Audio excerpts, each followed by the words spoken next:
What's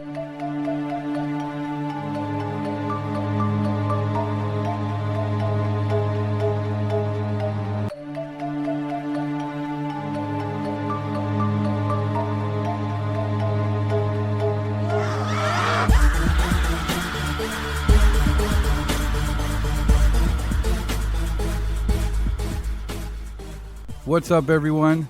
Thank you for listening to the Whatcast. We hope you are well. Mike, it's been a weird few episodes. First, alien battles and suspicious deaths, and then abductions, and now we're going to keep it weird.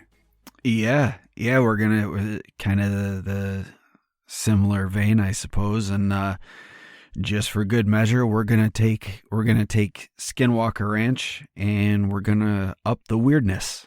You told me about this book that you got, and when you told me that this place, this secondary ranch, makes Skinwalker Ranch look like Chuck E. Cheese, I got to tell you, I'm excited. Yeah, I mean, I don't know if I would say it makes Skinwalker Ranch look like Chuck E. Cheese, but it's definitely, according to the story, it's definitely a lot weirder somehow. It's Skinwalker's hard to top, but what this guy experienced on the ranch. And the other thing is, with Skinwalker Ranch, when the Sherman family lived there, they only lived there for a few years. This guy, his name is John Edmonds, and he's been living there since 1996. What's this place called? What ranch is this? It's called Stardust Ranch. And it's in Arizona. Okay, Arizona. Yeah. So he was actually living on the ranch when the Phoenix Lights happened. Oh shit. Yeah. But before he moved to the ranch, him and his wife both lived in Phoenix. He was a psychiatrist, and his wife worked for the FBI. I don't know exactly what her job was for the FBI, but she worked for the FBI, and she actually kept her job while they were at the ranch. And where the ranch was, it's about an hour away from Phoenix. Ooh, I got to ask Miss Molly if she's heard of this place. Yeah, it's one that I had heard of more in passing than for some reason. Skinwalker's the one that gets all the publicity, but apparently there's Skinwalker Ranch, there's this ranch, the Stardust Ranch, and then there's another ranch in Arizona called the Bradshaw Ranch, which is another area of high strangeness, which that's a show we'll do down the line as well. But the weirdest thing is that these three ranches are all on a straight north-south line. Now, there's been plenty of maps I've seen, one in particular, that shows like this weird wavy grid across the globe, and they suggest like a heightened areas of paranormal activity. And now, we've talked about Skinwalker to death. We know that we've said before there's got to be some type of weird portal that allows things to enter there, maybe something like that. Do you think with this weird perpendicular similarity, it fortifies that? Maybe it's just something that's on this path. But the thing that I'm wondering is why are there two in Arizona and one in Utah? And is there like a reason why these are the only ones in this line and why there's not more? Or are there more and there's just are they just in areas where it's uninhabited? Right, like the activity could still be going on, but it's not. There's no people there. But without any people to witness it. Exactly. God, that's a scary thought in itself, right? Just some area where shit's popping off with everything in the world. That's scary. Yeah. So I mean, I don't know what the native history is in this area, but with Skinwalker, that was part of the mythology, the native belief of the time was that this area was in the path of the Skinwalker. So it was like a cursed area. I don't know if that's so much the case with these other ranches or not, but This ranch does have a bit of a history to it, which John Edmonds found out through. It took him a while to really find out about the weirdness. But what happened first, the first thing that happened, he had found this ranch and he was super pumped about it. Like, it was his dream. For the longest time, he had wanted to open a ranch, and he had this dream of breeding Rottweilers, and he wanted to get like 12 pairs of Rottweilers and breed the Rottweilers, and then, have like this dog sanctuary thing. And so he sees this ranch for sale, and it's within his price range. He had saved up enough money that he could afford to buy it. And it already had a barn and 2 stables and a kennel set up already. So it was all, he was good to go. All he had to do was move in. Yeah. So he talks to his wife, and his wife had a little trepidation. She wasn't sure she wanted to live there, and she said something just didn't feel right. There was something about it that she didn't feel at home there. But he kept talking about his dream of breeding dogs and having an animal sanctuary, and how this was like the perfect thing for him.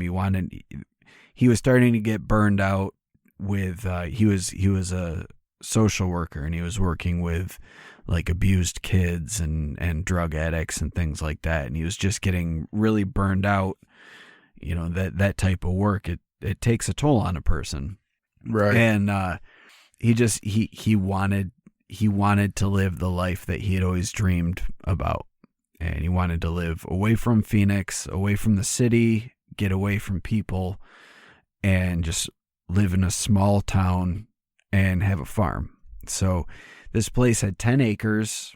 The house itself had 5 bedrooms, 4 bathrooms. So it's a huge house. It had a swimming pool. Like I said, the barn, the stables, the kennel, everything that he could ever want was there. So finally he talks his wife into buying it, and they close on it. And they had decided they were going to go out the day after they closed. And so they closed on it. They go out there, unlock the door. They've got all their belongings on a trailer and a moving truck ready to move in. They roll up on the house. They unlock the door. They go inside. Everything is there from the previous owner. They haven't moved anything. Whoa. All their furniture, all their appliances, food in the cabinets, dishes, everything's still there. Oh, wow. So John calls his realtor, and he's like, hey, the previous owners have left everything here, and we closed on this house yesterday.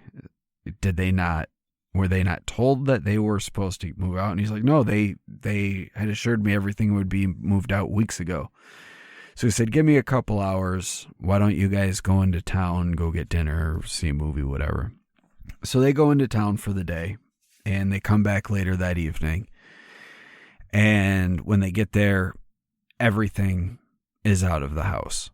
And so they're like, sweet. But by this point it was getting late. So they decided they would pack up everything, or unpack everything, all their stuff, in the morning. So they go inside and they set up their bedroom, and John's wife, Joyce, goes to sleep goes to bed, and he decides he's going to just go outside and have a walk around his backyard. So he goes out, he's walking around the backyard, and goes out to the pool, which the pool had been drained before they moved in. The previous owner, I don't know if they didn't use it or what the deal was, but the pool was drained. So he goes out to the pool, and literally everything that was in the house was in the pool. All the furniture, the refrigerator with food still inside of it, the oven, the washing machine, everything. Whoa. So because it's later at night, John's like, I'm going to call my realtor in the morning.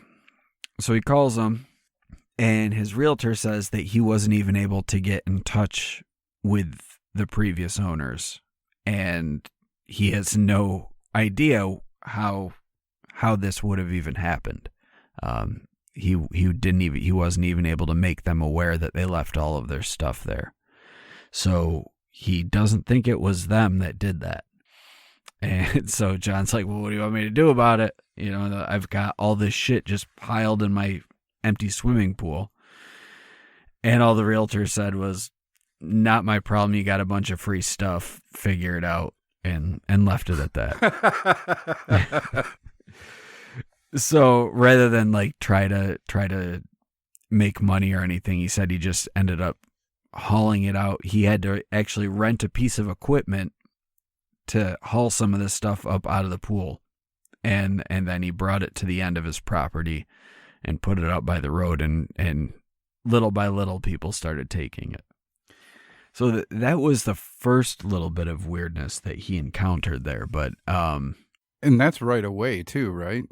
Yeah, that was literally the first day. I mean, granted, that's not as weird as the wolf on the first day of Skinwalker, but still pretty unsettling.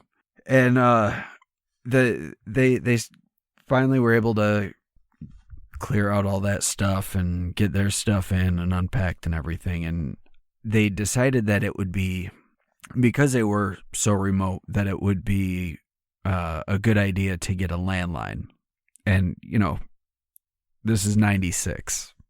So cell phones weren't exactly commonplace at that point. So they're trying to get a landline put in. And they call the local telephone company and they say, yeah, we'll send someone out the next day. And of course, like all telephone and cable companies, they give them a 4-hour window that they'll be there. So John's sitting there waiting, and the day goes by. They don't show up. So he calls again, and this time asks to talk to a supervisor. Explains the situation. Look, I had this scheduled, but no one ever showed up.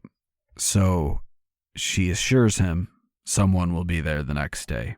Gives him another 4-hour time frame. Assures him someone will be there. Again, no one shows up. So he calls back, tells the representative he's talking to where he lives, and then says, I want to talk to a supervisor. So again, he gets put through to a supervisor.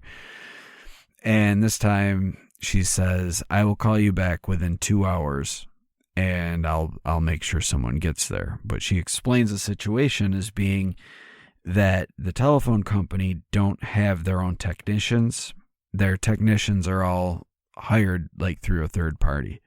Mm-hmm. So while they contract these other guys, they don't have any way to force them to show up, essentially. And so that seemed to be the case. And so he said that she all of a sudden got this really frank tone, and she said, your house has a bit of a reputation. And she didn't go any further than that. She just said, your house has a reputation, and it scares some of these guys off. But I'll call you back within 2 hours to confirm that someone will be there tomorrow. So the night goes on, and he never got a call back. So the next day, he calls the telephone company again, asks to speak with that person that he spoke with, and there's no one by that name who works for the telephone company. Within the hour, a technician shows up at his house. And he's acting all nervous and everything, and kind of, he said when the technician got out of his truck, he's like all looking around, expecting something to jump out at him or something. That's what it looked like. So he starts up a conversation, and he explains to the guy he's completely oblivious to whatever the reputation is regarding his property. He just moved in, and no one told him the backstory and why everyone is so freaked out. So once he explains this to the guy kind of relaxes a bit.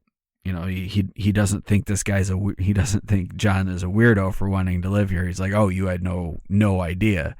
So he starts to tell him a bit of the backstory of his property. And it's got a bit of a tragic past. It was originally bought by a man. The ranch itself was built in 1977, and it was purchased by a man who wanted to build a ranch for his wife, and he finished the whole thing as a surprise. He didn't tell his wife that he was doing this. He built this whole thing and then brings her out, and as soon as she gets out, she takes a look at the land, looks at the house, and tells him that she will never live there. Oh. And if he forced her to live there, she would divorce him. Yikes. So obviously this dude's upset. He had saved up all this money to build this ranch, and she was very adamant that she did not want to live there. But somehow he was able to convince her to live there. But within a short period of time, she divorced him and left him. So after she left him, he ended up selling the ranch to this off-track betting company. So this company, in addition to taking bets for horse races, were also running a brothel. And that ended up going on for a while until the cops came in, shut everything down. And from that point on in the county, all off-track betting was made illegal because they were running a betting/brothel house. Ruined it for everyone. Yeah, ruined it for everybody. But after that, this was the alleged hideout for this super right-wing extremist organization called the Sons of Gestapo. And there's like this weird, I'm not going to really get into it because it'll be a whole diversion that'll go on for like another 10 or 15 minutes. But there's like this whole conspiracy that the Sons of Gestapo was something that was created by the government. They ended up being blamed for a Amtrak bombing, and there was a letter allegedly left at the bombing site that tied back to this group called the Sons of Gestapo. And there was a big shootout at the ranch where the Sons of Gestapo were killed by local law enforcement. However, in trying to track down information about this shootout, it's all either somehow missing or denied completely. So it's kind of weird that there's this government conspiracy cover-up thing tied to this ranch even before anybody else got involved, with the paranormal shit. Yeah. But also on the after the shootout with the Sons of Gestapo, there was a family who bought it, and the oldest son on his graduation day ended up committing suicide on the premises. Oh, geez. Yeah, right in the middle of his graduation party. So he, after being told all this, he was like, "Oh shit!" So he got the impression that people kind of thought that his house might be haunted, and that he was figuring that's probably the reputation that his house was getting. But he was able to finally get the phone lines put in, so that that's the perk of that. But so this guy told him the basic history of his house, which he did not know at all, and he felt kind of duped because the realtor didn't tell him any of this. They explained none of that to him.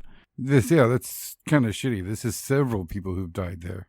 Right. Violently for those sons of Gestapo. And that was just real quick. I remember hearing that name, and I looked it up real quickly. There's actually an episode of Unsolved Mysteries about that derailment and the sons of Gestapo. Nice. Maybe we can make that a future episode. Yeah. But things on the ranch continue to get weird. A lot of just so you guys know that this story is coming directly from the book Stardust Ranch, which was written by John Edmonds with the help of Bruce McDonald, who's an author. And the way that he had lived on the ranch for like 25 years. So he doesn't really remember the exact dates that a lot of this stuff happened. In a lot of cases, he doesn't even remember the year. He remembers kind of the time frames. So I'm not going to really give a lot of dates because he didn't provide a lot of dates. But within the first few months of living there, some really weird things started happening. Obviously the first day with the furniture and everything being thrown into the pool, that's pretty strange. But within the first month of living there was a man who was walking up the dirt laneway from off the main road that leads up to his property. And he said from a distance, he looked like, he said he looked like he was wearing an old military jacket. And he had long gray hair, and he said he kind of looked scraggly, but he noticed that he was openly brandishing a machete and just walking up the pathway to his house. All right. So he decides to go outside and try to intercept the guy before he actually comes up to the house. So they end up meeting about halfway on the laneway, and he asks the guy, "What are you doing?" And the guy points with his machete behind John to where he's got this little shed out in the back of his property, and he says, "I live out there." And John's like, "Did you have an agreement with the previous owner?" They didn't mention anything about renting the shed out to anybody. He asked if he had a previous agreement with the owners. They didn't make anything known to him. So as far as he was concerned, the guy was trespassing and being weird. And the guy tells him, he doesn't even really answer his question as to whether or not he had an agreement. He just states matter-of-factly that he kills the monsters. Huh. And what do you say to that? You got a weirdo walking up your property who says he kills monsters. What do you do with that? That's a tough one. Eventually you're going to have to call the police, but there's a good part of me that feels like responding with, "Here, grab this beer. What monsters?" Yeah, right. Do you have time to sit down and chat? I would like to know about these monsters, please. Right, that live on my property. Yeah. Rather than do that, he tells him he's not concerned with monsters on his property and would like him to leave. So the guy just says, "You're going to regret that," and then left, never to be seen again. Never to be seen again at all? No, never came back.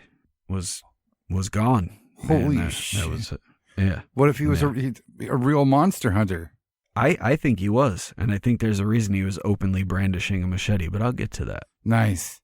The other stuff that started happening is very similar to what happens at the beginning of some sort of, I don't want to say demonic infestation, but that sort of thing whenever, like a negative haunting or something. But he started experiencing these irrational mood swings that would always kind of be on the negative and paranoid side of things.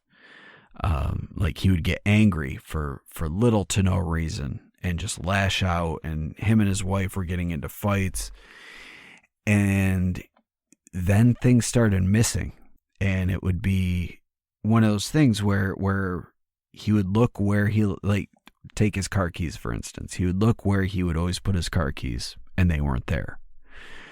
So then he looked everywhere, tore apart his laundry, looking through his pockets, looked in his car, looked outside, looked everywhere that he could possibly think of, only to come back and have them be in the exact place where they should have been from the beginning. And that started happening a lot, he said when it started happening, he was worried that he was starting to undergo early stage Alzheimer's. Oh, wow. So enough to where it made him fear a medical condition was coming on. Right. Wow. Yeah, he was, and it got to the point where he was vocalizing this to his wife, what was happening. Because, like I said earlier, she kept her job in Phoenix. So during the day, he was home alone. And this stuff would happen to him, and he would have no idea what the fuck was going on. And then it started to get even weirder, where things would disappear, and then they would appear in the air above his head and fall on top of his head. So he'd be missing his wallet, and he'd looking for his wallet, and all of a sudden, out of thin air, it just drops on his head. Wow, just manifest out of nothing. Yeah. And I mean, that sounds like poltergeist stuff to me, Yeah. Like the stones just falling from the sky, and or the white powder from Wingate's Grove. Yeah. And then you incorporate the negative emotions, and then he said he started being able to feel it, and he didn't describe it as a fear exactly, but the way that he was describing it made it sound like what we've called the fear. Just that feeling that you get. It's like a change in atmosphere that just happens out of nowhere, where it's like a tangible feeling. And for him, it would, rather than fear, it would always be accompanied by negative emotions like anger or paranoia or despair, things like that. But the fear, he said he never mentioned the fear as being part of it. Huh. Just noticing some type of shift. Yeah. And then he started hearing knocking on the walls, and it would sound like people walking around the house, but there'd be no one there. And he started kind of talking to people in town, just kind of, hinting at asking some questions, not really saying exactly what was happening, but just being like, hey, you ever hear about weird stuff happening? And for the most part, people were pretty quiet about it. But he said, if you talk to them in private, one-on-one, you might get them to tell you about UFO sightings or cattle mutilations in the area that happen from time to time. But they wouldn't really talk about hauntings or anything like that. But he was talking to, he met this, I think it was an accountant, if I'm remembering correctly. But he was also the head of the local Mormon church. And so he kind of got to talking to him, and he started talking about what was going on. And the guy kind of seemed concerned, but at first it didn't really kind of click that it was anything serious. And meanwhile, things were continuing with the disappearances, the change in pressure, and everything. And John started going out just to get away from the ranch during the day, and kind of explore the area. At this point, he had 4 Rottweilers, and it was 2 breeding pairs of Rottweilers. And what he liked to do is alternate. Whenever he would leave, he would take a pair with him, and he started going out on trips into the desert. And when he was out there, he started noticing these lights in the sky. And whether it was daytime or nighttime, if he went out into the desert, he would see these lights in the sky. And there was really no explanation for them. They were lights that were just kind of flying in the sky. Like he said there were some points, because there is an air base nearby, as we know from the Phoenix Lights story. He would see fighter jets try to engage with these lights, and he wasn't able to see a craft. To him, it just looked like a light, but the lights would always outmaneuver the fighter jets and take off. But it was a frequent occurrence where he would see these lights. And on one occasion, he was out in the desert and he saw this herd of malnourished horses. And he could tell by the look of them that they were horses that used to be on a farm, but were either escaped or were just left in the desert, or, whatever. They were malnourished in the middle of the desert. So he went home, filled his truck with hay and water, and slowly lured them back to his ranch, and was able to get them in the corral and get them stabled, and ended up taking care of them, nursing them all back to health. And from that point on, he decided he was going to have a horse sanctuary for horses that could no longer be cared for. Like if someone had to get rid of their horse, they couldn't afford it, whatever, he would take the horses in. And he was continuing to see these lights around his property, over his property. Anytime he would go out in the desert, he would see these lights. And one night he went to bed, woke up the next morning, and one of the kennels, or one of the enclosures in the kennel, was open. And one of his dogs was just outside the kennel. And he said with one look, he knew that the dog was dead. But unlike mutilations, the dog was pressed flat. He said it looked like it was run over by a steamroller, but there was no blood. There were no organs, nothing, it was just flat. Wow. I've seen roadkill in a similar manner, but that's roadkill that's been sitting there for a while. Because, sorry to be gruesome, that shit does come out when they get rolled over flat like that. Yeah, and then the crows come in. Yeah, exactly. So that's weird. It's I can just picture this poor dog completely flat. Yeah, and this was just outside of the kennel. So there were other dogs there, but the dogs did not make a sound. They would have woken him up if he's got these dogs right outside in the kennel, and he heard nothing. It was completely silent that night, and he woke up in the morning and his dog was pressed flat. Wow. Yeah, and then from that point, he didn't have an explanation for it. He came in, told his wife, and his wife was completely blown away. Like, what could do this? But she was convinced that it was a person. But at this point, he started to think that, one, maybe he wasn't losing his mind, and two, that there's something more going on. He didn't immediately link UFOs and everything, but he thought something was going on. And then him and his wife started experiencing, well, I shouldn't say they were experiencing, they would wake up in the morning and have bruises or cuts or small burn marks on their body that they couldn't explain. And it started happening regularly, and it got so bad that it's to the point where even now the scars remain from their interactions with these whatever was in the house at night. And one night he actually woke up. He felt something on his body, and he woke up and he thought someone was in the room. and he kept a baseball bat by the bed. And thinking someone was in the room, he grabbed a baseball bat, swung, and connected, and he heard a hissing noise. And then he got up, flipped the light on, and he saw a gray in his room. Oh God. And as soon as the light turned on and he saw it, it phased out and was gone.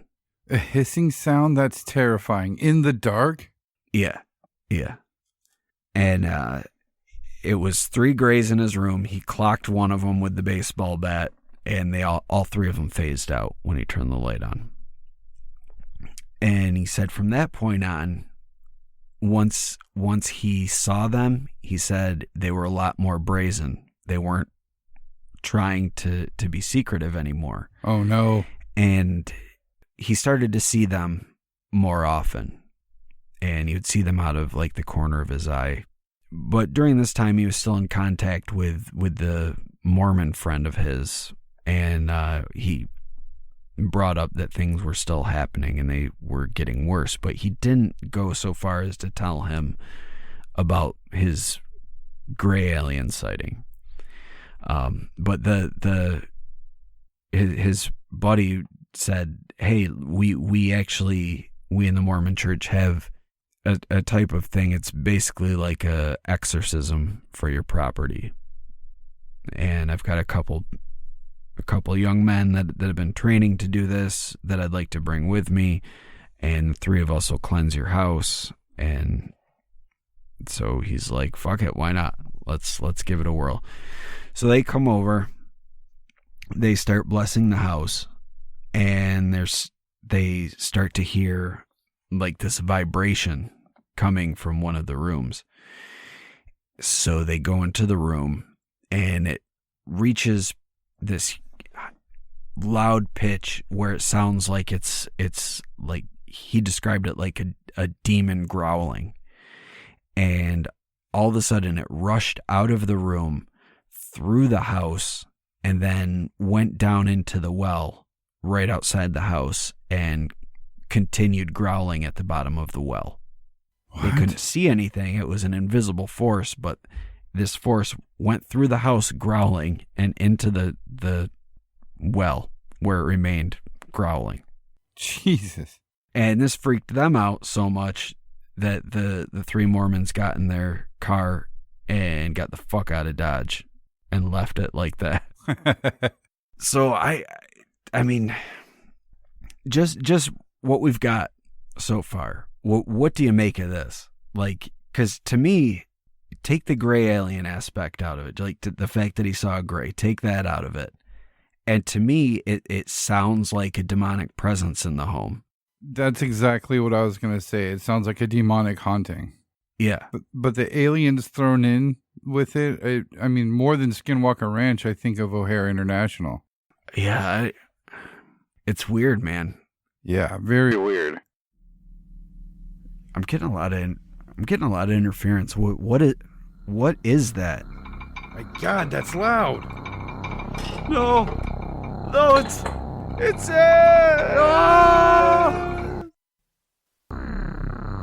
It's just like the overlap between and it's the other weird thing is that's how Skinwalker started too. Wolf's aside, the paranormal stuff started with things missing around the house and knocking noises and things like that. Right, typical haunting stuff. But the whole growling thing, that's not normal. No, but at Skinwalker, they would hear what would sound like machinery in the sky, coming from the sky and also underground. And they would also hear voices coming from the sky. Jeez. Yeah, that's fucking terrifying. That's super terrifying.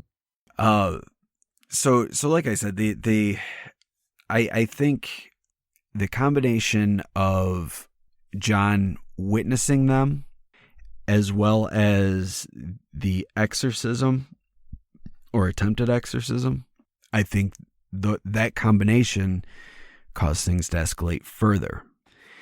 And there started being what John believes to be abductions that him and his wife were not aware of.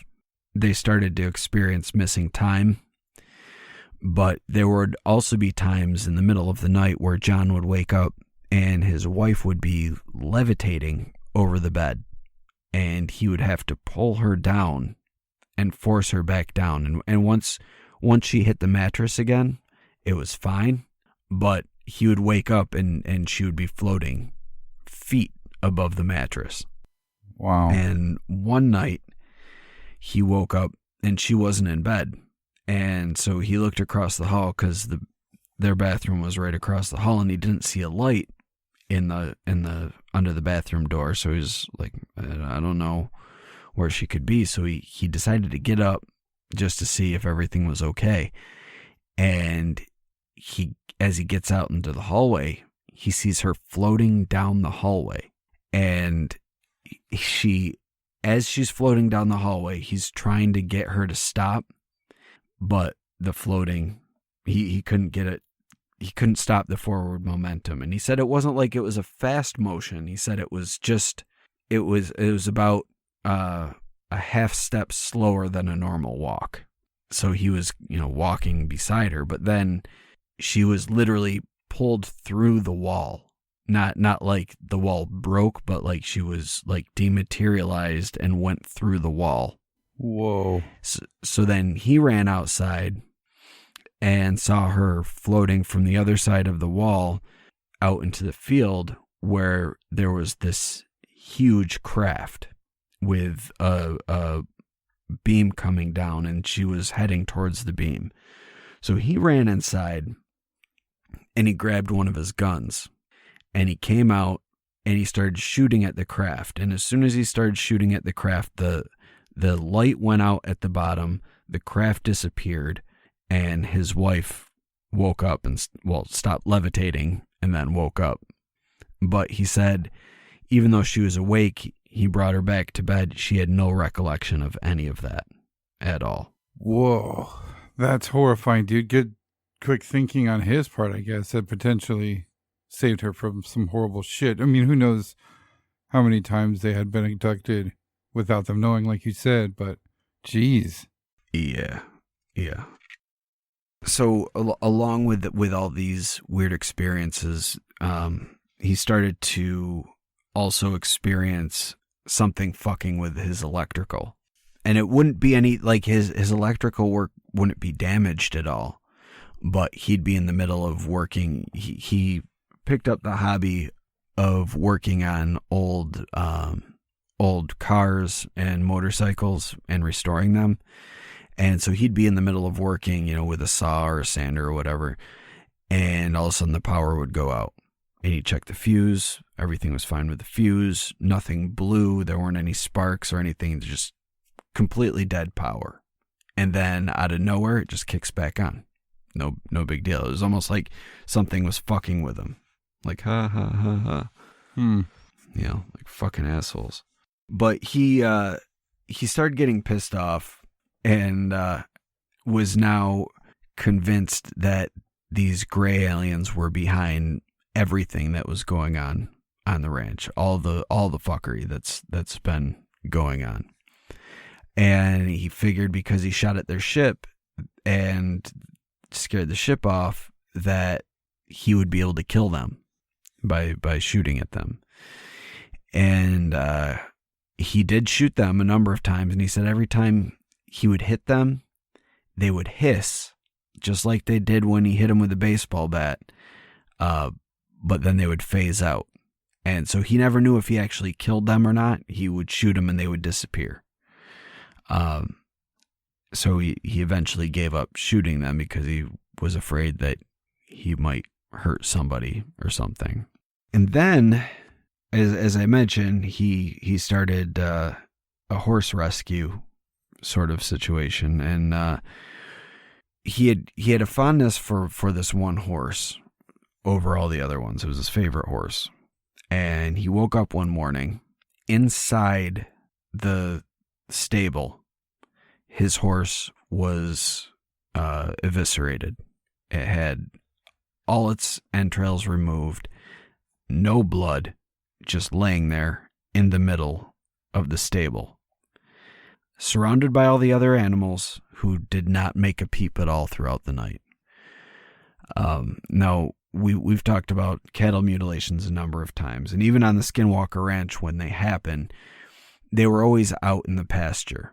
They didn't happen inside the barn. And here we are with a horse killed inside the barn, surrounded by the other horses. And it was just his favorite horse.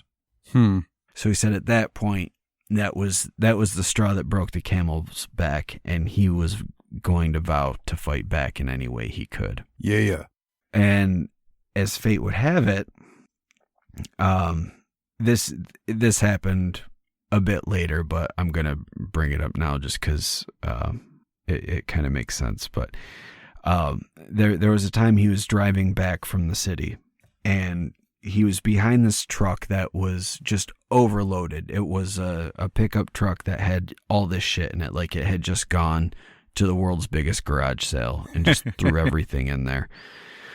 And as they're driving down the highway, something falls out, and he swerves out of the way so it doesn't hit him. And he gets out of his car, and it's this really nice katana in a sheath and everything. He said it didn't look like it was, the mall countertop ones. He said it looked like it was a custom made katana. Wow. And so he got back in his car and he tried to track this guy down, but he lost sight of the truck and couldn't find it again. So he started putting this next to his bed instead of the baseball bat. Uh-oh. This was going to be his weapon. Now, I don't know if he was inspired by the monster killer that showed up with his machete or what, but he said to him the sword coming into his possession almost felt like it was fate.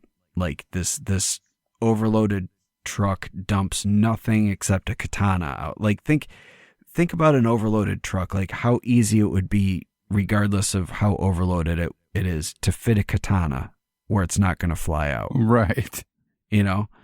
And somehow the katana is the only thing that falls out and falls into his possession. Right. To be the only thing that fell out is interesting as well. And then he can't find the truck after retrieving the sword, the truck's gone. He can't find it. So he said that he started seeing the grays a lot more. They would show up in his periphery. And the way that he said, whenever he came to realize that whenever he would feel that change in atmosphere and the negative emotions, that was typically when they were phasing in. And it was usually accompanied by like this vibration. And it was a tangible feeling. And he said what they would typically do is just phase their face in. So it was like their face was looking in while the rest of their body was elsewhere. Ugh. And if they saw somebody there, they would go back in. If the coast was clear, then they would come out. And once they came through, the vibration stopped. So what he was speculating is that vibration is when they're part in one place and part in the other at the same time. And it's, the vibration that they're using in this portal, for lack of a better term. And so one day he's sitting there. He said he was working on some motorcycle part in his living room. And he had it laid out on the coffee table and was fucking around. And he said he felt that feeling. And out of the corner of his eye, he saw one of them peek through. And then it phased through with two other ones. He said they always came in threes for some reason. So he didn't give up that he saw them. And he said he continued to act nonchalantly and just kind of continue with what he was doing while sort of, keeping an awareness on where they were. And he gets up, goes into his room, grabs the katana, unsheaths it, but leaves it inside the door of his room. And the way that his house was set up, where he saw them phase through, he can actually go in like a circle. So where he saw them was from his living room, but he could go around from the bedroom and come in the back way to that room. Okay. So he went back doing his work, and he saw them still in there. So then he gets up again, goes into his room, and then rushes around the corner and just slashes. And he said he decapitated one of them, and the other two instantly popped out and were gone. He was able to actually keep the body in a freezer. What? And he didn't know what to do with it, though. He's like, I don't want to go public as being the guy who's got an alien in his freezer, and then everyone is like, you're a fucking whack job. And he didn't know what to do. So he started reaching out to people that are in the field. And he started speaking with some ex-military people, as well as some researchers that he felt he could trust. And through these contacts, he was able to find a person by the name of Dr. Levengood, who did a lot of research with crop circles. I believe he was the one that discovered the expulsion caps and the metal fragments in the crop circles, versus by comparing them to plants from the same field outside of the crop circle. He was able to actually point out the differences. So he was pretty deep in the paranormal field, I guess. But he, because he was doing all this research on plants and like looking at the plant cells and doing all that, he agreed to actually take a look at tissue and blood samples that John was able to provide. So he took some samples from this dead gray and sent them on. So he was able to actually see the body? No, the doctor this was all being conducted by telephone and through the mail. So they talked on the phone. Okay. Arranged for him to send the samples by mail. And so through these contacts and he was able to meet the doctor, and during this time while he was waiting for the results, he started working with one of the researchers and posting regular articles on his site, basically updates as to what was going on the ranch and things like that, his speculation on the matter. One day one of his neighbors over, his neighbor just started a gun collection and needed help cleaning the guns. He wasn't really sure how to do it. And John at this point had developed a pretty decent arsenal of guns at his time on the ranch. So he was helping his buddy clean the guns. And as they're doing that, all of a sudden this black government issue vehicle comes up, and it stops right outside the gate to the ranch. And two men in black suits step out, and they walk up to the gate, and they stand there at the gate for a minute, and then they walk through the gate. Now, I'm not saying they opened the gate to go through it. They literally walked through the gate. Whoa. And this was witnessed by both John and his neighbor, who were, kind of flabbergasted by that, because here they are with seeing humans walk through this gate. And he goes to meet them, and they look at him. They tell him, they don't identify themselves. All they say is, you will stop posting information on the website.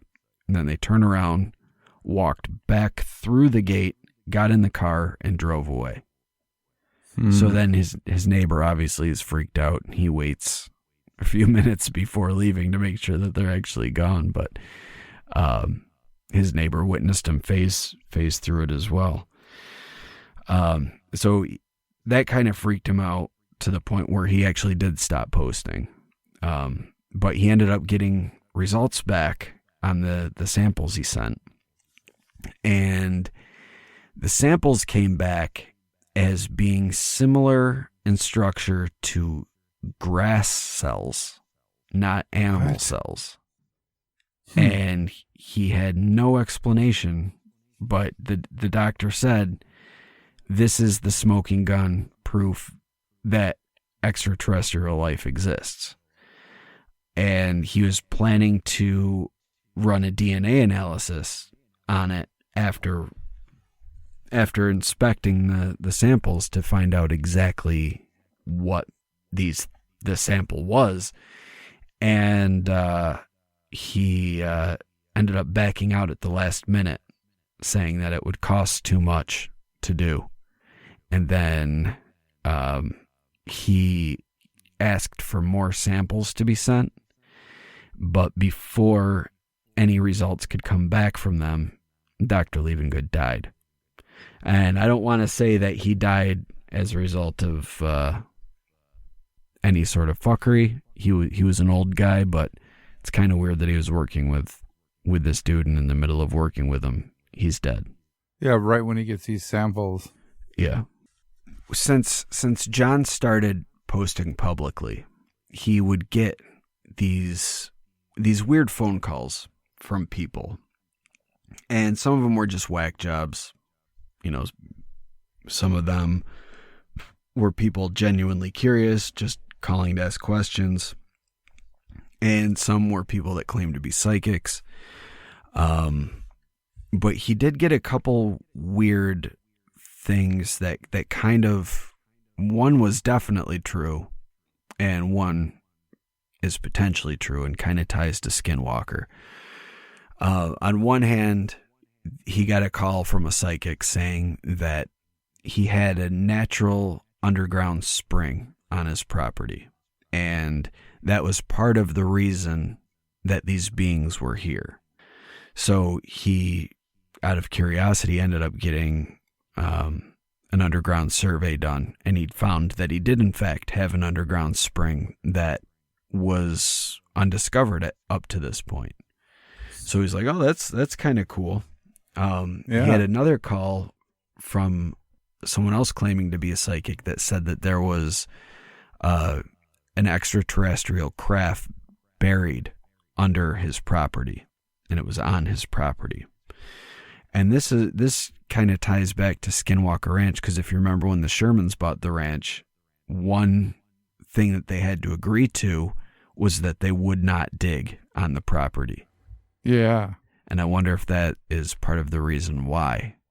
Because maybe there was a craft under there or something. Yeah, how interesting is that? Maybe these craft activate or attract all manner of weird activity. Yeah. Another call that he got was this. It was a really strange call. He said he got a call from this woman who said that a third party had contacted her to come or to reach out to him because she thought that she could help, clear up whatever was going on at the ranch. And this is where I'm going to kind of wrap up the story around this, just because the majority of the things that happened were ongoing. So like the stuff disappearing was ongoing throughout. The horses dying and the mutilations, that was going on throughout his whole ordeal. And again, remember, he moved there in 96. He was still living there as of 2020. I don't know if he's still there now, but this stuff kept going. He said by the time he actually started really talking about this, that he had killed around a dozen Greys, mostly with his sword. But he said in some cases he would grab them, sneak up behind them, grab them, and smash them into a wall, like just throttle them into a wall. Damn. But the thing was, every time he would kill them, because he sent this DNA out, every time he would kill them, their bodies, he'd put them in the freezer, and their bodies would still fade. Like it was almost like their buddies came in and grabbed them and phased out. Because every time they died, they were gone afterwards. So I don't want to, I explain the shit that happened. Just know that this continued on throughout. But he gets this call. And this woman says that she can help him, and she says the benefactor was this woman named Cynthia Crawford, not Cindy Crawford, but Cynthia Crawford. And Cynthia Crawford is another one of these characters that we could probably do an episode on. If not a regular episode, definitely a Quick and the Weird on Patreon. So that, keep an eye out for that. She is potentially an alien-human hybrid that was genetically modified in a lab and impregnated into a woman who was already pregnant. And then her mom gave birth to twins, but one was inside the what's it called? The placenta, and the other one was not. The other one was just kind of floating there, free. Like, what? Weird. Yeah. So I'm not going to really get into that, but she's got a weird background. And so she called this woman whose name was Brandy and told her to go visit the ranch and see if she could help. Now Brandy is one of those like light workers who does really spiritual, kind of contacty sort of new agey. Yeah. But she's apparently she's pretty powerful with her abilities. And she walked around the ranch and she was he said she was able to communicate with the animals and get, kind of get some information from them and how things were from their perspective. And she was able to identify the spirit of that boy that had committed suicide and helped him to pass on. And then she started talking about the Greys. And according to the story, she was able to reveal all of these crafts that were in the sky. And they were apparently Syrian crafts. When she rolled up on the ranch, she had these two guys with her that she said were Syrian warriors. And he said he noticed on their belts that all three of them were wearing like medieval style broadswords. And he thought that was interesting because, Monster Slayer with a machete, him with a katana, these guys with a broadsword. And throughout this visit, it's explained to him that these Greys that he's seeing are part of this rogue group that are trying to use these portals for their own purposes, and that they're looking at him as being a nuisance and in the way. But because of the way, whatever these cosmic laws are, the Greys can't kill humans, but they can kill their animals. They can do, all the stuff that the Greys have been doing, trying to get these people to leave. That's what they were trying to get across this whole time, fucking with these people, trying to get them to just leave. Wow. And, but they weren't supposed to be there. The Greys weren't. So what she was doing was she came with these two Syrian warriors and showed up with all these fucking spacecraft in the sky, like they were disguised as clouds, and then they like unphase and become these craft in the sky and then phase back so that they're invisible again. But they appeared so that they could show the Greys that, like, hey, we'll fuck your world up. And they went through this ritual, and all three of them drew their swords and pointed them up, and all of a sudden this dark cloud comes in, and from the dark cloud this lightning strikes in front of the trio, striking the ground, and one of the Syrians went completely insane, had to be institutionalized. The other one went and got his human family and went into hiding. And then Brandy kind of lost her shit for a little bit, and through meditation and apparent communication with good aliens, I guess, was able to find out that this was all done for a reason, and that she had to go on her own path and deal with lightning and use lightning as healing. And I don't know, it's kind of irrelevant to the story. But you might be thinking, if she came with 2 Syrians, how is one being put in a mental institution and no one's saying anything about that? Funny you ask that. If for people who don't know, that's Assyrian, we're talking about the planet Sirius, right? Yeah. Okay, good. Yeah, people from not aliens from. Yeah, SSI, not SY. Okay, good. Yeah. I probably should have specified that. But the way that this works, and this is like almost like a Lovecraft thing. The way that this works is, oh God, this sounds so hokey and so fucking far-fetched. All right, I'm just gonna get into it. If you're familiar with the idea of reincarnation, your soul is reincarnated over time, to learn from past mistakes and build your good karma so that you can finally move on and into the afterlife, whatever that may be. When you die and your soul goes on and you're reincarnated, your soul doesn't remember your previous lives. But based on what is being relayed here, your soul is able to make agreements before it's reincarnated. And there's certain souls that have made agreements with alien souls that when the human dies, I guess, at the moment of death, their soul exits and then the alien soul can come in. So like one of the Syrians was someone who had committed suicide, and at the moment he died, the alien soul took over. And this is like something, I say it's Lovecraftian because it's like the shadow out of time. Yeah. But so that's why I say that. So it's a alien soul in a human body. Okay. But he found out that the reason that they had these swords, that swords represented honor. It showed that you were ready to fight, but you were going to fight an honorable fight.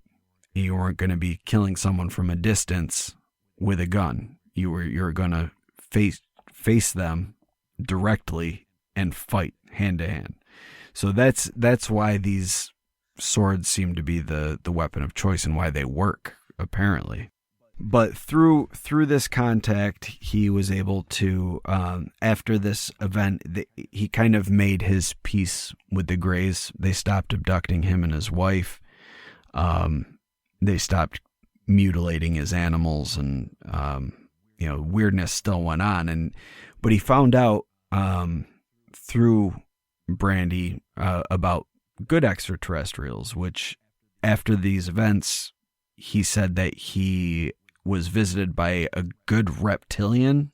What? As well as your typical tall white, the wispy, long, beautiful elf-looking things. Nordic type thing. Yeah. But they kind of explained a bit what was going on. But he said that through the explanations, it was like an annoyed adult talking to a child. Like he said, they weren't mean. I could tell that they were well-meaning, but they were just kind of annoyed that they had to go through this with me. He learned that these portals are used to connect. Most portals like this are used to connect space to space. So like from here to there, say, like this portal opens up, we step through, and here we are, like a wormhole sort of thing.